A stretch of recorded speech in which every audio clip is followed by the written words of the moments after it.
నమస్తే and welcome to news and views. ప్రధానమైనటువంటి దినపత్రికల్లో ఉన్న మెయిన్ హెడ్లైన్స్ ఏంటో చూద్దాం. సో ప్రెసెంట్ ఈనాడు చూద్దాం. ముఖ్యంగా ఈనాడులో మెయిన్ హెడ్లైన్స్ వచ్చి ట్రంప్ సుంకాలు అర్థం లేనివని.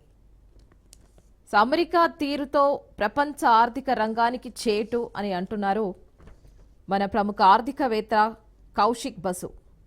సో ఈనాడు అండ్ ఈటీవీ భారత్లో ఇంటర్వ్యూ ఇచ్చి ఉన్నారు ప్రముఖ ఆర్థికవేత్త కౌశిక్ బసు. మరి అమెరికా తీరుతో ప్రపంచ ఆర్థిక రంగానికి చేటు అని ఎందుకన్నారు? దిగుమతులపై సుంకాలు తగ్గించుకోవడం భారత్కు మేలే అని అంటున్నారు. ఆర్థిక అసమానతలతో ప్రమాదంలో ప్రజాస్వామ్యం ఉందంటున్నారు మరి ఆయన. ఇంకా ప్రపంచ దేశాలన్నిటిపైన సుంకాల మోత ఏం జరుగుతుందో చూద్దాం. మరి అమెరికా అధ్యక్షుడు ట్రంప్ ఏమంటాడో కూడా దీని మీద ఆయన క్వశ్చన్ చేస్తున్నారు. దాంతోపాటు నిరుద్యోగంతో పాటు అధిక వేతనాలు లభించే ఉద్యోగాల సంఖ్య భారత్లో బాగా తక్కువగా ఉండడంతో దేశ అభివృద్ధికి ముఖ్య ఆటంకంగా కనిపిస్తుందన్నాడు.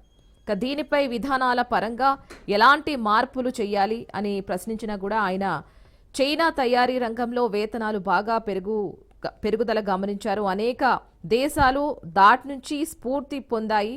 సో దాని నుంచే ఇండియా కూడా స్ఫూర్తి పొందాలని ఆయన వ్యాఖ్యానించారు కూడా. సో దాని పక్కనే మరో వార్త ఉంది. రాష్ట్రానికి వాన్గార్డ్. సో ముఖ్యంగా వాన్గార్డ్ అంటే పెద్ద కంపెనీ. సో వాన్గార్డ్ పేరుతోటి మన దేశంలోనే తొలిసారిగా ముఖ్యంగా హైదరాబాద్లో జీసీసీ అనే చెప్పాలి ఏఐ డేటా ఎనాలిసిస్ అలాగే మొబైల్ టెక్నాలజీ సెంటర్ ఏర్పాటు చేస్తుంది. మొత్తానికి ఈ ఏడాది చివరి నాటికి ప్రారంభం కానుంది. 4 ఏళ్లలో 2300 ఉద్యోగ అవకాశాలైతే దీని త్రూ మనకి లభించనున్నాయి. ఓన్లీ హైదరాబాద్లో మాత్రమే. ప్రపంచంలో అత్యంత ప్రతిష్టాత్మక సంస్థల్లో మరి ఒకటైన వాన్గార్డ్ సంస్థ మరి హైదరాబాద్కు రావడం ప్రాధాన్యతను సంతరించుకుంది. మరి దేశంలో వాన్గార్డ్ నెలకొల్పే తొలి జేసీసీ ఇదే కావడం కూడా విశేషం. సో మరో వార్త చూసుకున్నట్లయితే గరం కంచె గచ్చెబౌలి భూములపై గరంగా ఉంది ప్రజెంట్ అయితే.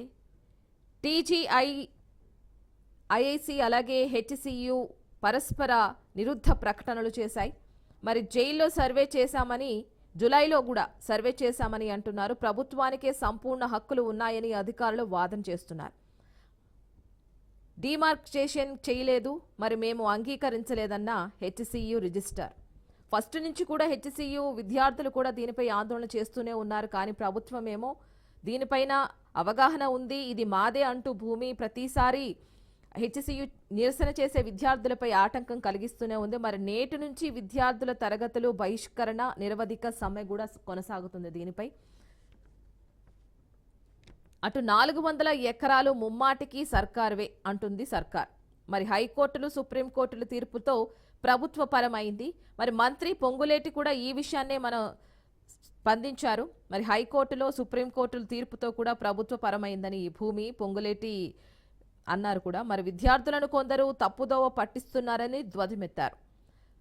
దయలేని కాంగ్రెస్ ప్రభుత్వం అని అన్నారు కిషన్ రెడ్డి కూడా దీని మీద స్పందించారు. హెచ్సియు విద్యార్థులపై ప్రభుత్వం అణిచివేత, కేటీఆర్ కూడా దీనిపైన స్పందించారు. అండ్ హెచ్సియు విద్యార్థులపైన కూడా ప్రభుత్వం చేసేది అరాచకమే అంటూ అణిచివేతధనాన్ని కొట్టిపారేద్దామంటూ కేటీఆర్ కూడా నిలదీస్తున్నారు. అలాగే మరో వార్త చూసుకున్నట్లయితే ఫిలిప్పీన్స్కు తెలంగాణ బియ్యం. కాకినాడ పోర్టు నుంచి ఎగుమతి ప్రారంభించిన మంత్రి ఉత్తమ్ కుమార్ రెడ్డి 12,500 టన్నులతో బయలుదేరిన మొదటి నౌక. ప్రపంచ మార్కెట్లలో విక్రయాల దిశగా ముందడుగు వేశామని మంత్రి తెలిపారు. మరి ఫిలిప్పీన్స్కు తెలంగాణ నుంచి బియ్యం సరఫరా అంటే మామూలు విషయం కాదు. ఫిలిప్పీన్స్కు ఎగుమతి అలాగే ఈ బియ్యం ఎగుమతి ప్రారంభమైందని ఏపీలో కాకినాడ పోర్టు నుంచి ఫిలిప్పీన్స్కి బియ్యం లోడ్ వెళ్లే నౌక సోమవారం నాడు అలాగే ఐలాండ్ సమీపంలో అక్కడ ల్యాండ్ అయిందని కూడా అంటున్నారు. సరఫరా శాఖ మంత్రి ఉత్తమ్ కుమార్ రెడ్డి జెండా ఊపి ప్రారంభించారు కూడా. సో మొత్తానికి ఇది హ్యాపీనిచ్చే వార్తనే చెప్పాలి. అలాగే ఇంకొక వార్త చూసుకున్నట్లయితే ఓఆర్ఆర్ టోల్ ఛార్జీల పెంపు. ఇప్పటికే ఛార్జీల మోతతో అందరూ భయభ్రాంతులకు గురవుతుంటే మరి ఓఆర్ఆర్ టోల్ ఛార్జీల పెంపు విషయానికి వస్తే ఇక టోల్ ఛార్జీలు పెంచుతున్నట్లు అలాగే సగం 5% పెంచుతున్నట్లు మనకి ఇక్కడ కనిపిస్తుంది స్పష్టంగా. ఇంకొక వార్త చూసుకున్నట్లయితే పత్తి కొనుగోళ్లలో గోల్మాల్ జరిగిందని ఇక్కడ పెద్ద వార్త అయితే కనిపిస్తుంది హెడ్లైన్స్ లో. సాగుదారులు 22 లక్షలు, విక్రయించిన వారు 8.85 లక్షలే. మరి సాగు చేసేవారు 22 లక్షలకి వాళ్ళు సాగు చేస్తే విక్రయించేవారు మరీ తక్కువ రేటుకి వారు కొనుగోలు కొనడం ఇది చర్చనీయాంశమైన విషయమే. అయినా సీసీఐకి చేరిన 82% పంట.